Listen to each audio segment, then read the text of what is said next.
Hello friends, வணக்கம். எல்லோரும் எப்படி இருக்கீங்க? நல்லா இருக்கீங்களா? இட்லி தோசை ஊற்றுறதுக்கு மாவு இல்லை அப்படின்னா உடனடியாக 20 நிமிஷத்தில் தோசை ஊற்றுறதுக்கு நம்ம இப்போ மாவு தயார் பண்ணலாம். வாங்க வீடியோக்குள்ளே போகலாம். இந்த மாவு தயாரிக்க நமக்கு என்னென்ன தேவை அப்படிங்கிறத இப்போ நம்ம பார்க்கலாம். ஒரு பாத்திரத்தை எடுத்துக்கோங்க. அதில் 1 கப் அளவில் ரவை சேர்த்துக்கோங்க. அதே கப்பில் கோதுமை மாவு 1 கப் சேர்த்துக்கோங்க. அதே கப்பில் அரிசி மாவு 1 கப் சேர்த்துக்கணும்.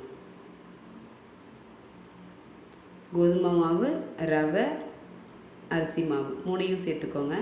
இந்த ஜாரில் பார்த்தீங்கன்னா 3 தக்காளி, 4 பேருக்கு தோசை ஊற்றுற அளவுக்கு மாவு இது.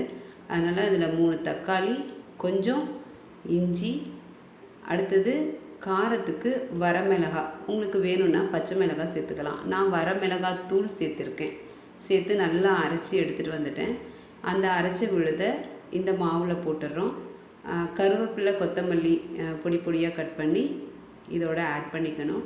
ஆட் பண்ணி இந்த தக்காளி விழுது இருக்கு இல்லையா, அதுலேயே வந்துட்டு இந்த மாவை எவ்வளோ மிக்ஸ் பண்ண முடியுமோ அந்த அளவுக்கு ஃபஸ்ட்டு நம்ம மிக்ஸ் பண்ணிடணும். இப்போ தேவையான அளவுக்கு உப்பு சேர்த்துடலாம். எடுத்து நல்லா கலக்கி விடுங்க.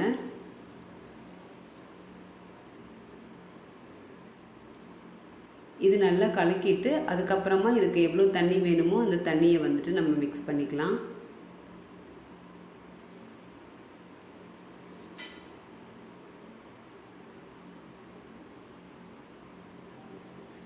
இப்போ பாருங்கள், இதில் நம்ம ரவை சேர்த்துருக்கிறதுனால நம்ம தண்ணி ஊற்றும் போது இப்படி நல்ல கெட்டியான பதத்தில் இருக்குது. இது இன்னும் ஊறும் போது இன்னும் கெட்டியாயிடும். அதனால் இன்னும் கொஞ்சம் தண்ணி ஊற்றி நம்ம வச்சிடலாம். அப்போ தான் அந்த தண்ணியை இழுத்துக்கிட்டு ரவையும் நல்லா நமக்கு ஊறி இருக்கும். இதை பாருங்கள், இந்த அளவுக்கு தண்ணி ஊற்றி வச்சுருக்கேன். இப்போ எவ்வளோ தண்ணியாக இருக்குது அப்படிங்கிறத பாருங்கள்.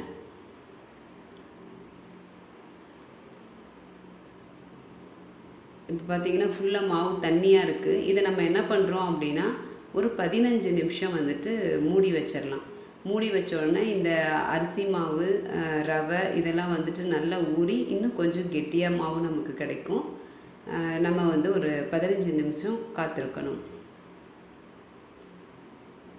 இந்த ஸ்டேஜில் நம்ம உப்பு சரியாக இருக்கா அப்படின்னு சொல்லி செக் பண்ணிக்கலாம்.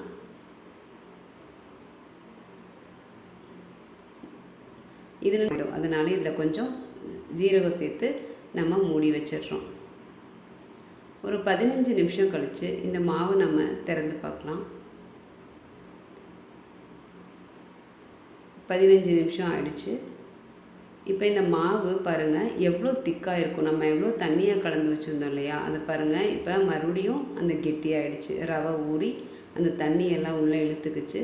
இப்போ கெட்டியாயிடுச்சு. இந்த நம்ம கெட்டியாகவே நம்ம தோசை ஊற்ற போகிறது கிடையாது. ஒரு தவாவை அடுப்பில் வச்சுருக்கேன். தோசை தவா நல்லா ஹீட் ஆனதுக்கப்புறமா தான் நம்ம மாவு ஊற்றணும். இந்த மாவை நான் எப்படி ப்ரிப்பேர் பண்ணியிருக்கேன்னா, அந்த டம்ளரில் 3/4 டம்ளர் அளவுக்கு மாவு எடுத்துக்கிட்டு 1/4 டம்ளர் அளவு தண்ணி ஊற்றி நல்லா ஸ்பூன் வச்சு கலந்துக்கிட்டு நல்லா தண்ணி ஆட்ட நம்ம அந்த தோசை தவாவில் ஊற்றணும். ஊற்றும் போது பார்த்திங்கன்னா அந்த நடுவில் பார்த்திங்கன்னா ஹோல்ஸ் எல்லாம் இருக்குது பார்த்திங்களா, அந்த மாதிரி வரும். அப்போ ரொம்ப சூப்பராக இருக்கும். நம்ம இதில் தேவையான அளவுக்கு ஆயில் போட்டுக்கோங்க. விருப்பப்பட்ட ஆயில் சேர்த்துக்கலாம். இல்லைன்னா எப்படியும் கொஞ்சமாவது ஆயில் இதுக்கு சேர்த்து தான் ஆகணும்.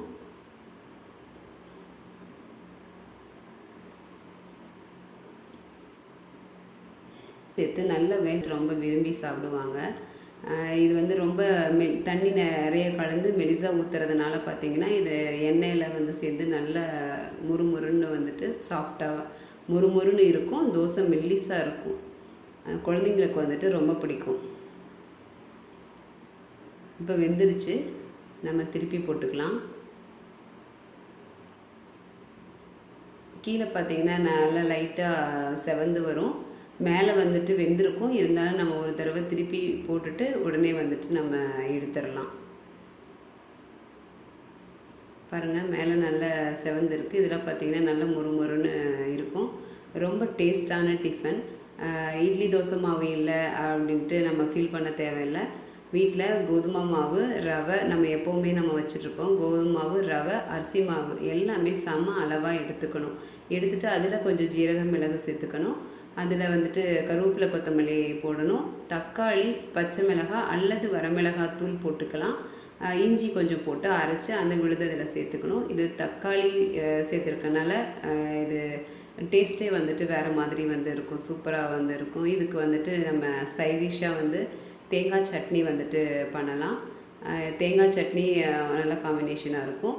இன்னொன்று பார்த்தீங்கன்னா, நாங்கள் எங்கள் வீட்டில் வந்துட்டு என்ன லைக் பண்ணி சாப்பிடுவோன்னா, தயிரில் கடுகுளுத்தம் பருப்பு, வரமிளகாலாம் கிள்ளி போட்டு தாளித்து இதுக்கு வந்துட்டு சாப்பிட்டோம்னா ரொம்ப சூப்பராக இருக்கும். இது ரெண்டுமே வந்துட்டு இந்த இதுக்கு சரியான காம்பினேஷன்.